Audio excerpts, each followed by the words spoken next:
নমস্কার বন্ধুরা, আরও একটা নতুন ভিডিওতে সকলকে স্বাগত জানাই। আজকের রেসিপি নারকেল পাটিসাপটা।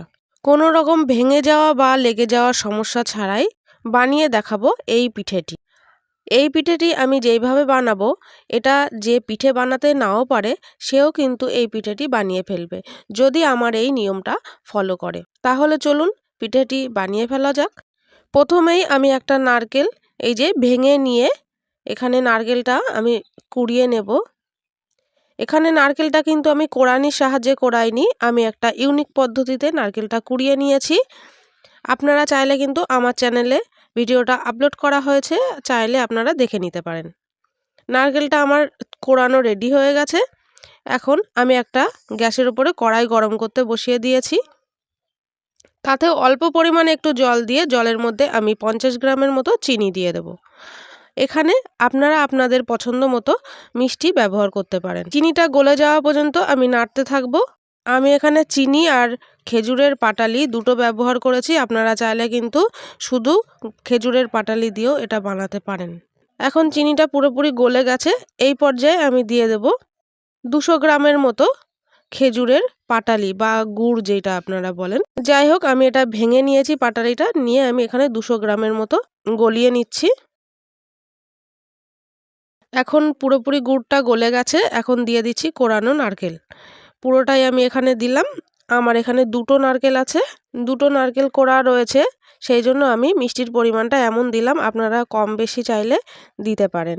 এবারে আমি এটা নাড়তে নাড়তে একটা পুর তৈরি করে নেব, যেন সবসময় নাড়তে থাকবো, যেন কড়াইয়ের গায়ে লেগে না যায়।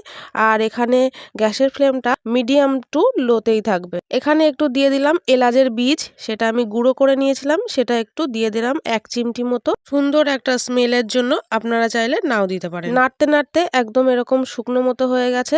এখন আমি দিয়ে দিচ্ছি একটু 1/2 চামচের থেকেও একটু কম ময়দা, কারণ ময়দাটা দিয়ে একটু মিশিয়ে নিলে একটা ক্রিমি ভাব এসে যায়, যেটা নরম নরম মতো পাটিসাপটা পিঠের জন্য খুবই জরুরি। দেখুন কত সুন্দর তৈরি হয়ে গেছে পুরটা। শুকনো হয়েছে কিন্তু রসে ভরা, আপনারা দেখলে বুঝতেই পারবেন। আমি রেডি হয়ে গেছে যেহেতু, আমি একটা বাটিতে নামিয়ে নিচ্ছি। বাটিতে নামিয়ে নেওয়ার পর অবশ্যই এটা ঢাকা দিয়ে রাখবেন, না হলে কিন্তু শুকনো হয়ে যেতে পারে ওপরের দিকটা। এখন আমি ব্যাটার বানিয়ে নেব পিঠেটার জন্য। তার জন্য আমি একটা বড় বাটি নিয়ে নিয়েছি। আর দেখুন আমি এক বাটি চালের গুঁড়ো নিয়ে নিচ্ছি। এই বাটিটা মেপেই আমি কিন্তু সব উপকরণ এখানে মেশাবো। 1 বাটি চালের গুঁড়ো দিয়ে দেওয়ার পর আমি নিয়ে নিচ্ছি সেই বাটি মেপেই 1/2 বাটি ময়দা। আপনারা যে কোনো বাটি নিতে পারেন, কিন্তু সেই বাটিটা মেপেই এইভাবেই মেপে মেপে সব কিছু দিতে হবে। এখন আমি দিয়ে দিচ্ছি 1/2-এরও 1/2 মানে 4 ভাগের 1 ভাগ সুজি। ওই বাটিটা মেপেই 4 ভাগের 1 ভাগ সুজি দিয়ে দিচ্ছি। আর এখানে দিয়ে দিচ্ছি 50 গ্রামের মতো চিনি। আপনারা চাইলে চিনি নাও দিতে পারেন, পুরোটা গুড় দিয়েও বানাতে পারেন। আমি এখানে 2 রকম দিয়েই বানাচ্ছি, মানে পাটালি গুড় যেটা খেজুরের সেটা। আর দিয়ে দিলাম মিষ্টির স্বাদ ব্যালেন্স করার জন্য সামান্য 1 চিমটি লবণ। আপনারা আপনাদের পছন্দ মতো মিষ্টি এখানে ব্যবহার করবেন। আর এটা অবশ্যই মাথায় রাখতে হবে, আপনারা যেটা দিয়ে জল বা দুধ যেটা দিয়েই আপনারা ব্যাটারটা গুলবেন না কেন, সেটা যেন হাতে সওয়া মতো গরম হয়। দেখতেই পাচ্ছেন আমি এখানে দুধ দিয়ে দিলাম, দুধটা কিন্তু ভালোই গরম ছিল দেখে মনে হচ্ছে, কিন্তু আমি এটা আমার হাতে সওয়াই, আমি সেভাবেই মেখে নিচ্ছি। আমি পুরো ব্যাটারটা এখানে দুধ দিয়েই মেখে নেব। এভাবেই হাত দিয়ে মাখতে হবে, এটা কিন্তু চামচ দিয়ে মাখলে হবে না। হাত দিয়ে এভাবে চটকে চটকে আমি অল্প অল্প করে দুধ মেশাবো আর এরকমভাবে মাখতে থাকবো। মাখতে মাখতে একটা ক্রিমের মতো তৈরি হয়ে যাবে।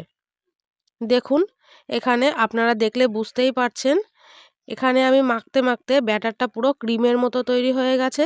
আর এখন দেখুন দুধ মেশাতে মেশাতে এরকম টাইপের আমি ঘনত্বের একটা ব্যাটার তৈরি করে নিয়েছি।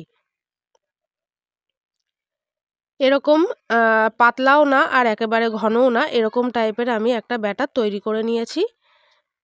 আপনারা দেখে বুঝতে পারছেন এরকম টাইপের একটা ব্যাটার আমি এখন রেডি করে নিয়েছি। এখন এটা আমি ঢাকা দিয়ে রাখবো বেশ 15 মিনিটের জন্য।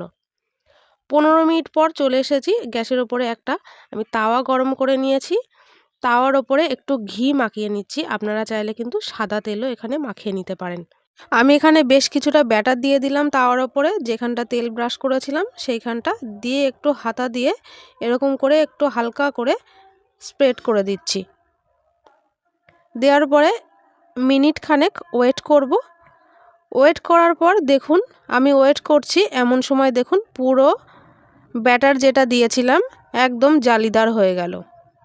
দেখুন ভালোভাবে দেখলে আপনি বুঝতে পারবেন জালিদার হয়ে গেছে। আমি এখন পুরটা নিয়ে নিলাম, বেশ একটু লম্বা করে দিয়েছি, দিয়ে এক সাইডে দিয়ে এরকম করে রোল করে নেব। একটা পিঠেও কিন্তু ভেঙে যাবে না বা তাওয়ার সঙ্গে লেগে যাবে না। এইভাবে আমি প্রতিটা পিঠে রেডি করে নিয়েছি। আমি যেভাবে পিঠেটা বানাচ্ছি আপনারা এইভাবে সব পিঠেগুলো রেডি করে নিতে পারবেন কোনো ঝামেলা ছাড়াই। দেখুন কত সুন্দরভাবে একদম জালিদার একটা পিঠে রেডি হয়ে গেল। আর পুরটাও দেখুন এই যে দেখা যাচ্ছে কত সুন্দর লাগছে, খেতেও কিন্তু দুর্দান্ত হয়। আমি পিঠেটা নামিয়ে নিয়েছি, আমার এতগুলো পিঠে রেডি করা হয়ে গেছে। পিঠেটা কিন্তু ঠান্ডা হয়ে গেলে বা পরের দিন যদি আপনারা খান এটা কিন্তু কোনো মতেই শক্ত হয়ে যাবে না, যেমন নরম তেমনই থাকবে। আজকের এই পিঠের রেসিপিটা যদি আপনাদের ভালো লেগে থাকে তাহলে আমার চ্যানেলটি সাবস্ক্রাইব করে একটা লাইক করে দেবেন। আর আপনারা যদি এই পিঠের রেসিপিটা বাড়িতে বানিয়ে থাকেন তাহলে কমেন্ট করে জানাতে ভুলবেন না কেমন হলো। আমি একটা ভেঙেও দেখাচ্ছি আপনাদেরকে, দেখুন কতটা নরম আর ভেতরটা একদম রসালো, দেখতেই পাচ্ছেন। আপনাদের যদি ভালো লাগে তাহলে অবশ্যই বাড়িতে একবার ট্রাই করবেন। আজকের ভিডিওটা এই পর্যন্ত। ধন্যবাদ।